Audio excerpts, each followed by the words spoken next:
माँ माँ कर रहा है, बकरी का बच्चा है क्या? अरे माँ, मजाक छोड़ो। मुझे फाइनली वो मेन चौराहे वाली दुकान मिल गई है। अब देखना, आपका बेटा दुगनी स्पीड से पैसा कमाएगा। उफ़, ये क्या? मेरी ऑनलाइन मेकअप क्लास चल रही है। इतनी जोर से क्यों बोल रहे हो आप दोनों? अरे मेरी धर्म पत्नी जी, मेकअप क्लास बाद में करना। वो चौराहे वाली दुकान मिल गई है हमको। अरे वाह! रुको, मैं अपनी माँ को फोन लगाकर बता देती हूँ। अरे मैं भी अपने रिश्तेदारों को बता देती हूँ। कितनी खुशी की बात है। हाँ हाँ, मैं भी अपने दोस्तों को बता देता हूँ। 1 हफ्ते बाद रजिस्ट्री है। बस, घर में खुशी का मौका था। उन तीनों ने अपने अपने फोन उठाए और लोगों में बात फैलाना शुरू कर दिया।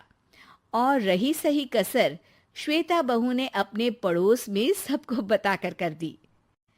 अरे वर्मा आंटी, अब हम भी जल्दी कार ले लेंगे। घर का रेनोवेशन होगा और ठाट से रहेंगे हम भी। अरे, ऐसा क्या हुआ?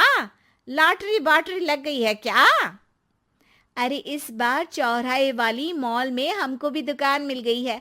दुकान नंबर 21, जो एकदम चौराहे पर है। अब ग्राहक बढ़ेंगे तो आमदनी भी बढ़ेगी ही ना। अरे वाह, कितनी खुशी की बात है। मैं बहुत खुश हूँ तुम्हें इतना खुश देख के। बाकी एक बात कहूँ, सबको मत बताते फिरना। किसी की नजर लग जाएगी तो खुशी की खबर वापस लौट जाएगी। हैं? ऐसे थोड़ी ना होता है। अब डरा रही हो। अरे सही कह रही हूँ। काली नजर कहते हैं इस चीज को, जब आप किसी को कुछ बताओ और वो काम बिगड़ जाए। अरे लेकिन मैं तो। तुमने सबको बता दिया ना? हाँ, फोन लगा लगा के। अब बच के रहना। काली नजर बड़ी खतरनाक होती है। श्वेता इतनी खुश रहती है कि वो वर्मा आंटी की बात पर ध्यान ही नहीं देती, जबकि पड़ोस में और भी लोगों से खुशी की खबर शेयर करती रहती है। अगले दिन राजेश बहुत दुखी होकर घर आता है। अरे बेटा, क्या हुआ? मुंह क्यों सूजा हुआ है? मधुमक्खी ने काट लिया क्या? माँ, वो दुकान किसी और के पास चली गई। किसी ने ज्यादा भाव लगा दिया। अरे पर बात तो आपसे हुई थी ना उस दुकान वाले की।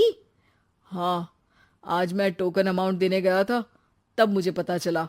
कोई आकर सुबह मुझसे पहले ही ज्यादा अमाउंट दे गया। हम्म, काली नजर। क्या?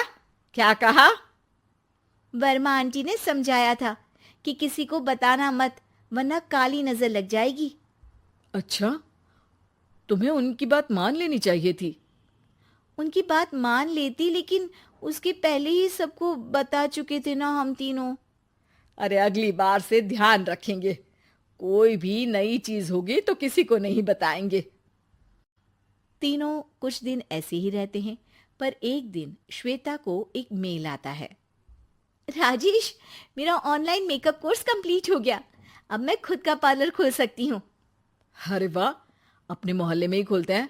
ये जो घर के सामने दुकान है ना, वहीं। हाँ, यहाँ सस्ती भी मिल जाएगी। अगले दिन श्वेता वर्मा आंटी के पास जाती है, मिठाई का डब्बा लेकर। अरे आओ आओ, कैसे आना हुआ? जोर से नहीं बोलूंगी। वो सामने वाली दुकान है ना, वहां मैं अपनी पार्लर की दुकान खोलने वाली हूँ। उसकी मिठाई है। अरे वाह, बहुत बधाई हो तुमको। हाँ, मैं कमाने लगूंगी तो राजेश पर पूरे घर का बोझ नहीं रहेगा ना आंटी जी। ये तो है। पर ये बता कि तूने ये बात किसी और को तो नहीं बताई ना? अरे नहीं नहीं, पिछली बार गलती कर दी थी। काली नजर लगी किसी की और राजेश के हाथ से वो दुकान चली गई थी। सबको मत बताना। चलो मैं चलती हूँ, कल दुकान की बात करने भी तो जाना है। अगले दिन श्वेता दुकान के लिए मालिक से बात करने जाती है। अरे लेकिन दुकान तो हम कल रात को ही किसी को दे चुके हैं। कल ही? हाँ, कल ही। 2 दिन बाद कोई यहाँ पार्लर भी खोल लेगा। अब कहीं और दुकान देख लीजिए। अरे पर हमको भी तो पार्लर ही खोलना था। हाँ भाई, ये एक ही दुकान है। आधी आधी तो नहीं दे सकता ना मैं। राजेश और श्वेता घर पर हताश होकर आ जाते हैं। इस बार तो किसी को बताया भी नहीं था, अब किसकी काली नजर लग सकती है? सुनो, तुमने माँ को बताया था क्या? अरे कैसी बात कर रही हो? माँ की नजर थोड़ी ना लगेगी। पक्का तुमने किसी को नहीं बताया था ना? सिर्फ वर्मा आंटी को बताया था, उन्होंने ही मुझे किसी को नहीं बताने को कहा। अरे यार तुम भी सही हो, मेरी माँ को नहीं बताने को कह रही हो, पर वर्मा आंटी को बताना तुम्हें जरूरी लगा। अरे वर्मा आंटी ने ही तो काली नजर के बारे में बताया था ना, वो हमेशा हमारा भला ही तो चाहती है। मेरी माँ भी हमारा भला ही चाहती है। अरे पर चिल्ला क्यों रहे हो? बात नहीं कर सकते क्या आराम से? नहीं आता वो आराम से बात करना, और करना भी नहीं चाहता हूं मैं।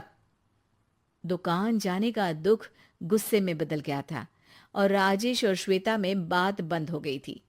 2 दिन बाद मोहल्ले में पार्लर का इनॉग्रेशन हुआ, जिसमें मोहल्ले के सभी लोगों को बुलाया गया, पर श्वेता, राजेश और माँ नहीं जाते। माँ अंदर आ जाओ, क्या देख रही हो? अरे नया पार्लर देख रही हूं अपने आंगन से। देखो, माँ को दूसरे का सुख देखने में कितना मजा आ रहा है, मेरा दुख नहीं दिख रहा इन्हें। यहाँ मेरा पार्लर भी तो हो सकता था। अरे चुप रहो यार, हर बात में लड़ाई क्यों ढूंढ रही हो? राजेश और श्वेता फिर बहस करने लगते थे। तभी माँ ने दोनों को बाहर बुलाया।